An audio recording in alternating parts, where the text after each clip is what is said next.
The Adventures of Sally by G.Wodehouse. Chapter 11. Sally Runs Away. If Ginger Kemp had been asked to enumerate his good qualities, it is not probable that he would have drawn up a very lengthy list. He might have started by claiming for himself the virtue of meaning well, but after that he would have had to chew the pencil in prolonged meditation. And even if he could eventually have added one or two further items to the catalogue, tact and delicacy of feeling would not have been among them. Yet by staying away from Sally during the next few days he showed considerable delicacy. It was not easy to stay away from her, but he forced himself to do so. He argued from his own tastes, and was strongly of opinion that in times of travail solitude was what the sufferer most desired. In his time he, too, had had what he would have described as nasty jars, and on these occasions all he had asked was to be allowed to sit and think things over, and fight his battle out by himself. By Saturday, however, he had come to the conclusion that some form of action might now be taken. Saturday was rather a good day for picking up the threads again. He had not to go to the office, and, what was still more to the point, he had just drawn his week's salary. Mrs. Meacher had deftly taken a certain amount of this off him, but enough remained to enable him to attempt consolation on a fairly princely scale. There presented itself to him as a judicious move the idea of hiring a car and taking Sally out to dinner at one of the road-houses he had heard about up the Boston Post Road. He examined the scheme. The more he looked at it, the better it seemed.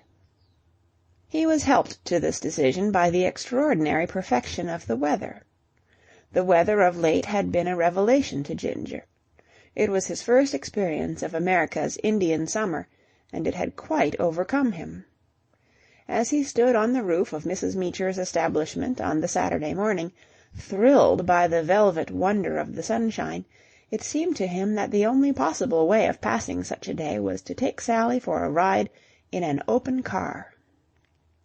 The Maison Meacher was a lofty building on one of the side streets at the lower end of the avenue. From its roof, after you had worked your way through the groves of washing which hung limply from the clothesline, you could see many things of interest. To the left lay Washington Square, full of somnolent Italians and roller-skating children. To the right was a spectacle which never failed to intrigue Ginger, the high smokestacks of a Cunard liner moving slowly down the river, sticking up over the housetops as if the boat was travelling down Ninth Avenue. To-day there were 4 of these funnels, causing Ginger to deduce the Mauretania. As the boat on which he had come over from England, the Mauretania had a sentimental interest for him. He stood watching her stately progress till the higher buildings farther down the town shut her from his sight, then picked his way through the washing and went down to his room to get his hat. A quarter of an hour later he was in the hallway of Sally's apartment-house, gazing with ill-concealed disgust at the serge-clad back of his cousin Mr. Carmyle, who was engaged in conversation with a gentleman in overalls.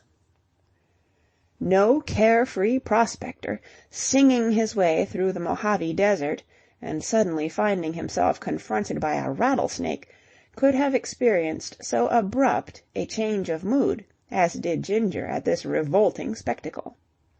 Even in their native Piccadilly it had been unpleasant to run into Mr. Carmyle. To find him here now was nothing short of nauseating. Only one thing could have brought him to this place. Obviously he must have come to see Sally, and with a sudden sinking of the heart, Ginger remembered the shiny, expensive automobile which he had seen waiting at the door. He, it was clear, was not the only person to whom the idea had occurred of taking Sally for a drive on this golden day. He was still standing there when Mr. Carmyle swung round with a frown on his dark face, which seemed to say that he had not found the janitor's conversation entertaining. The sight of Ginger plainly did nothing to lighten his gloom. "Hello," he said. "Hello," said Ginger. Uncomfortable silence followed these civilities. "Have you come to see Miss Nicholas?" "Why, yes." "She isn't here," said Mr. Carmyle, and the fact that he had found someone to share the bad news seemed to cheer him a little. "Not here?" "No. Apparently—" Bruce Carmyle's scowl betrayed that resentment which a well-balanced man cannot but feel at the unreasonableness of others. "Apparently, for some extraordinary reason, she has taken it into her head to dash over to England." Ginger tottered. The unexpectedness of the blow was crushing. He followed his cousin out into the sunshine in a sort of dream. Bruce Carmyle was addressing the driver of the expensive automobile. "I shall not want the car. You can take it back to the garage." The chauffeur, a moody man, opened one half-closed eye and spat cautiously. It was the way Rockefeller would have spat when approaching the crisis of some delicate financial negotiation. "You'll have to pay just the same," he observed, opening his other eye to lend emphasis to the words. "Of course I shall pay," snapped Mr. Carmyle irritably. "How much is it?" Money passed. The car rolled off. "Gone to England?" said Ginger dizzily. "Yes, gone to England." "But why?" "How the devil do I know why?" Bruce Carmyle would have found his best friend trying at this moment. Gaping Ginger gave him almost a physical pain. "All I know is what the janitor told me, that she sailed on the Mauretania this morning." The tragic irony of this overcame Ginger. That he should have stood on the roof, calmly watching the boat down the river. He nodded absently to Mr. Carmyle and walked off. He had no further remarks to make. The warmth had gone out of the sunshine, and all interest had departed from his life. He felt dull, listless, at a loose end. Not even the thought that his cousin, a careful man with his money, had to pay a day's hire for a car which he could not use, brought him any balm. He loafed aimlessly about the streets. He wandered in the park and out again. The park bored him. The streets bored him. The whole city bored him. A city without Sally in it was a drab, futile city, and nothing that the sun could do to brighten it could make it otherwise. Night came at last, and with it a letter. It was the first even passably pleasant thing that had happened to Ginger in the whole of this dreary and unprofitable day, for the envelope bore the crest of the good ship Mauretania. He snatched it covetously from the letter-rack and carried it upstairs to his room. Very few of the rooms at Mrs. Meecher's boarding-house struck any note of luxury. Mrs. Meecher was not one of your fashionable interior decorators. She considered that when she had added a Morris chair to the essentials which make up a bedroom, she had gone as far in the direction of pomp as any guest at 7.5 per could expect her to go. As a rule, the severity of his surroundings afflicted Ginger with a touch of gloom when he went to bed, but to-night, such is the magic of a letter from the right person, he was uplifted and almost gay. There are moments when even illuminated texts over the washstand cannot wholly quell us. There was nothing of haste and much of ceremony in Ginger's method of approaching the perusal of his correspondence. He bore himself after the manner of a small boy in the presence of unexpected ice-cream, gloating for a while before embarking on the treat, anxious to make it last out. His first move was to feel in the breast-pocket of his coat and produce the photograph of Sally, which he had feloniously removed from her apartment. At this he looked long and earnestly before propping it up within easy reach of his basin, to be handy, if required, for purposes of reference. He then took off his coat, collar, and shoes, filled and lit a pipe, placed pouch and matches on the arm of the Morris chair, and drew that chair up so that he could sit with his feet on the bed. Having manoeuvred himself into a position of ease, He lit his pipe again and took up the letter. He looked at the crest, the handwriting of the address, and the postmark. He weighed it in his hand. It was a bulky letter. He took Sally's photograph from the washstand and scrutinized it once more. Then he lit his pipe again, and, finally wriggling himself into the depths of the chair, opened the envelope. Ginger dear. Having read so far, Ginger found it necessary to take up the photograph and study it with an even greater intentness than before. He gazed at it for many minutes, then laid it down and lit his pipe again. Then he went on with the letter. Ginger dear, I'm afraid this address is going to give you rather a shock, and I'm feeling very guilty. I'm running away, and I haven't even stopped to say good-bye. I can't help it. I know it's weak and cowardly, but I simply can't help it. I stood it for a day or two, and then I saw that it was no good. Thank you for leaving me alone and not coming round to see me. Nobody else but you would have done that, but then nobody has ever been or ever could be so understanding as you. Ginger found himself compelled at this point to look at the photograph again. There was too much in New York to remind me. That's the worst of being happy in a place. When things go wrong, you find there are too many ghosts about. I just couldn't stand it. I tried, but I couldn't. I'm going away to get cured, if I can. Mr. Fawcett is over in England, and when I went down to Mrs. Meacher for my letters, I found one from him. His brother is dead, you know, and he has inherited, of all things, a fashionable dressmaking place in Regent Street. His brother was Laureat A.C. I suppose he will sell the business later on, but just at present the poor old dear is apparently quite bewildered, and that doesn't seem to have occurred to him. He kept saying in his letter how much he wished I was with him to help him, and I was tempted and ran. Anything to get away from the ghosts and have something to do. I don't suppose I shall feel much better in England, but at least every street corner won't have associations. Don't ever be happy anywhere, Ginger. It's too big a risk, much too big a risk. There was a letter from Elsa Doland, too, bubbling over with affection. We had always been tremendous friends. Of course, she never knew anything about my being engaged to Gerald. I lent Fillmore the money to buy that piece, which gave Elsa her first big chance, and so she's very grateful. She says if ever she gets the opportunity of doing me a good turn...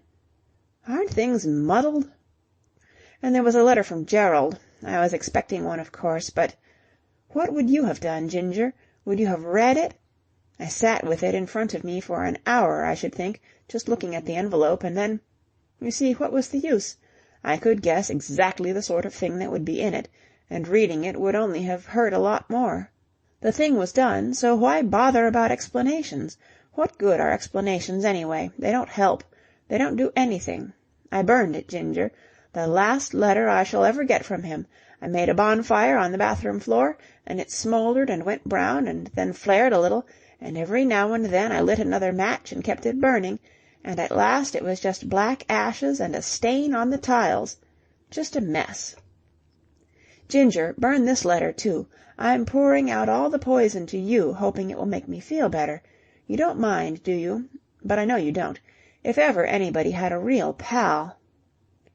It's a dreadful thing, fascination, Ginger. It grips you and you are helpless. One can be so sensible and reasonable about other people's love affairs. When I was working at the dance place I told you about, there was a girl who fell in love with the most awful little beast. He had a mean mouth and shiny black hair brushed straight back, and anybody would have seen what he was. But this girl wouldn't listen to a word. I talked to her by the hour. It makes me smile now when I think how sensible and level-headed I was, but she wouldn't listen.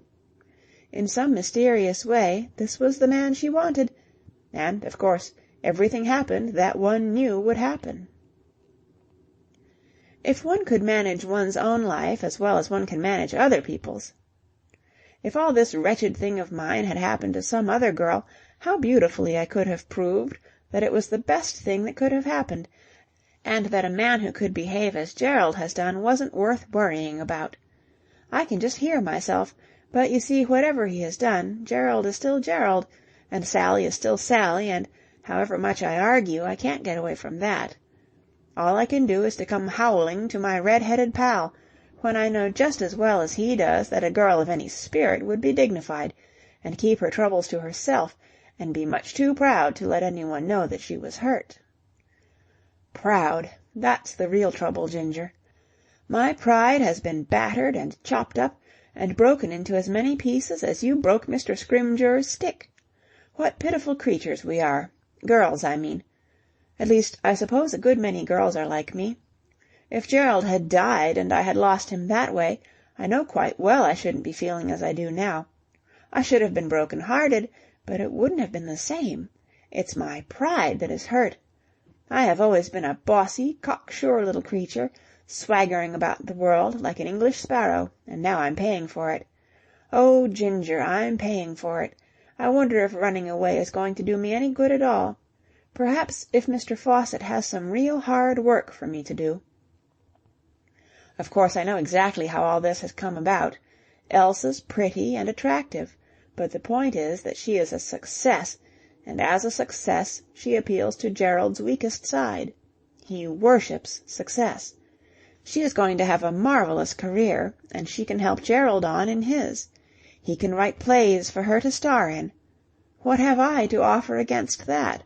Yes, I know it's grovelling and contemptible of me to say that, Ginger. I ought to be above it, oughtn't I?